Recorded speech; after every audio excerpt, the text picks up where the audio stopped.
Hi guys, John from Paved in Stone here. So, got a job at the moment, working under the tent because it's raining, but we're still getting them down. So just going to quickly talk about it. I've done videos like this before, nothing's really changed in terms of the principles. So first of all, we'll just have a look at our mix. So, we like to use 5 and 1, so that's 5 sharp sand to 1 cement. We like to have it semi-dry, so when you squeeze it, it's just going to hold itself, you're not getting moisture everywhere. It's really important that with modern materials, particularly natural stone, that we've got to control the moisture content coming up from the bed. So there's my bed there, I've already just troweled that in, that's level. I'm going to set it about 5 mil higher than what I really want, so we'll come over here, now we've got a slab ready. Now, a lot of us now, as standard, are priming everything. I'm laying Egyptian limestone here, definitely one that you need to prime. Here's our primer here, let's have a look at that goopy stuff. So we use Pro Prime. Anybody looking to get their hands on some of that, if you go and speak to Cleo, the pavement experts, buy a pallet, you'll get a cracking deal. And I'm finding that a bag's going to last about 10-12 metres.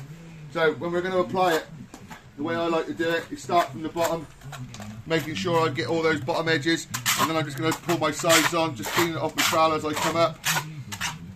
Try not to make too much of a mess with it. We'll get another globbo on there. Spread it about a bit first before you start trying to do all your pretty bits. Oh, Grabo fell off because he's not turned on. So we want to just make sure that when we're coming through, we're not scraping this too thin. You're going to need about 2 millimeters for this to actually bite and do anything for you.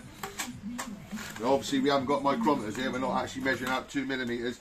But I know the difference on the trowel because I can feel that I'm smoothing that over. Or if I just do like that, I mean that's barely anything. Look how much has come off of there. So think about it as like a bit of a plastering type rendering. Just make sure that we get the complete back of our tile as we come through, edge to edge, making sure we've got the whole thing pretty much covered. So that's going to help us for a lot of negative weathering effects that could happen later on. We're also controlling the moisture content in our bed.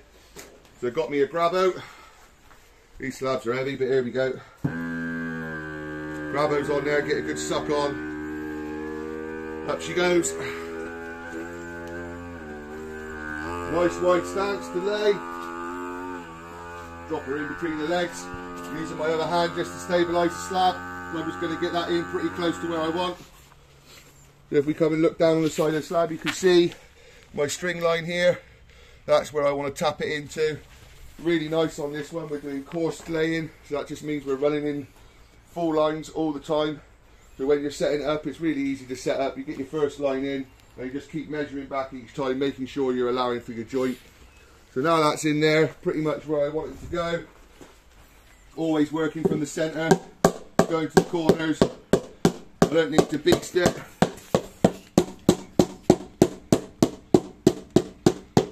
And now it's looking pretty good on my eyes. I'm just going to run my fingers over that now, a bit like when we did porcelain. I've got nice tight joints on this job.